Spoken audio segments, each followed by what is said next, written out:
This animation teaches you about the main laws of rugby, so you can have more fun watching or playing this great game.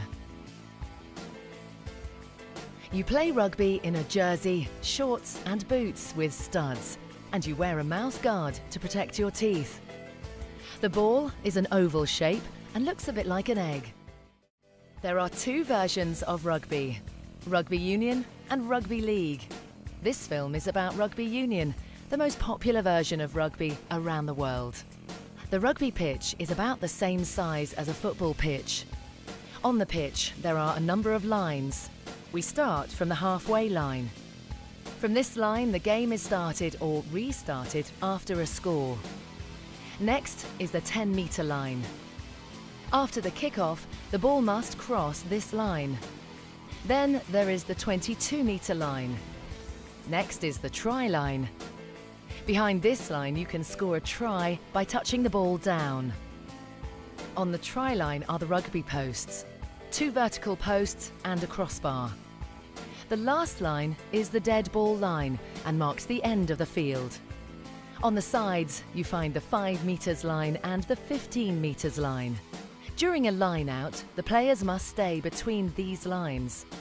A game is 2 halves of 40 minutes and has a half-time break of about 10 minutes. A rugby team has 15 players. 8 of them are called the forwards. These guys form the scrum and line-out and do the more heavy work. Next you have 7 players called the backs, and they do most of the fast running. The scrum half connects the forwards and the backs. The last man is the full-back. You play rugby with your hands and feet. Most of the time you carry the ball in your hands. But rugby is a team sport, so you pass the ball to your teammates.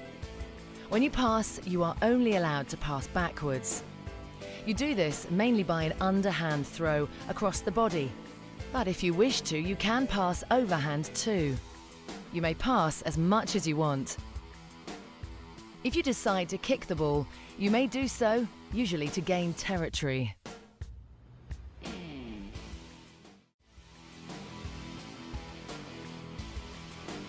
There are several ways to score points. The most important way is to score a try.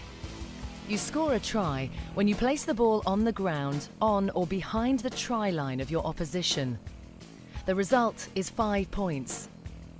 Because you scored a try, your team may also attempt to kick the ball from the ground, but it must carry between the posts and above the crossbar. This is called a conversion and awards your team an extra 2 points, so together you score 7 points. Should the referee award you a penalty kick, your team can choose to restart the game, kick for a line out, or kick the ball between the posts. If you kick between the posts and score, you get 3 points. You can also get points at any time during the game by scoring a drop goal, when you intentionally drop the ball in front of you and kick it immediately after it hits the ground. As with a conversion and penalty, it must travel between the posts. This also wins your team 3 points.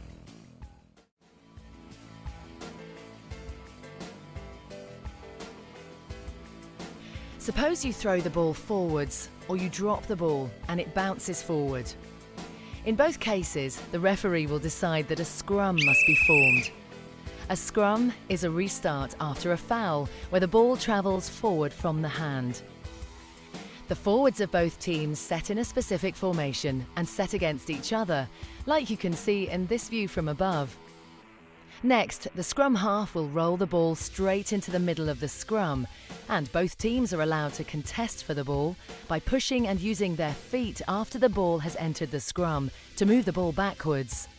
While the ball is in the scrum, you are not allowed to touch it with your hands.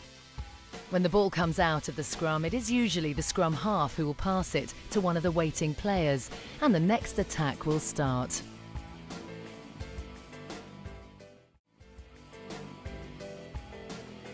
If the ball leaves the field of play because it's kicked out, or because a player with the ball is tackled and falls across the touchline, or the foot of a player who is holding the ball touches the touchline, the game will be restarted with a line-out.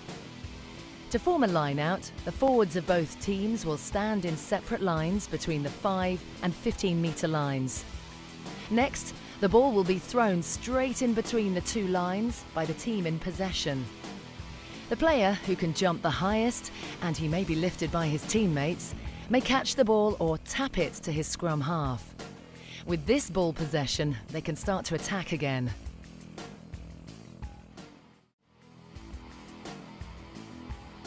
The unique thing about rugby is that you can stop players by tackling, but can only tackle a player who is in possession of the ball. You're only allowed to use your hands, arms and body. You can grab the man with the ball everywhere except his neck and head. You are not allowed to kick him or tackle him while he's in the air. If you do, the referee will send you off the field immediately by issuing a yellow or red card. The most common way to tackle is using the shoulder and arms, targeting an opposition player below the waist so he falls to the ground.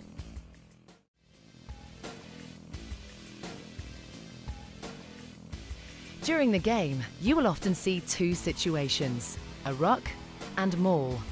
But what are these? Suppose a player carrying the ball makes contact with a player who wants to tackle him. But instead of falling on the ground, they keep standing up. Immediately, teammates of both teams will join this formation to compete for the ball, which will be somewhere in the middle. This formation is called a maul. The man with the ball will try to turn his back to his opponents and make the ball available for his teammates. If a maul takes too long, the referee will award a scrum in favour of the team moving forward. Is formed after the man with the ball is tackled and the players fall on the ground. During this situation, two very important rules come into play. The man who made the tackle must let go of the tackled player, and the man who is tackled must release the ball immediately. Players of both teams will bind as a unit with each other over the ball group and compete to win the ball with their feet and pushing back the opponent. There are several ways to be offside. One of the most common ways is during a maul, when players are competing to get possession of the ball or to stop them all being driven towards the try line. The offside line starts at the heel of the foot of the last person in the maul and runs across the field from touchline to touchline. No one can enter the maul unless they do so from behind that player's foot. Though rugby is a physical and sometimes tough sport, a rugby player always respects his opponent and the referee. Whatever the referee decides, you will never contest their decision or risk being penalised. After every game, you pay your respects to your opponents and the referee by applauding them when they leave the field. Respect and sportsmanship are two of the most important values of rugby union.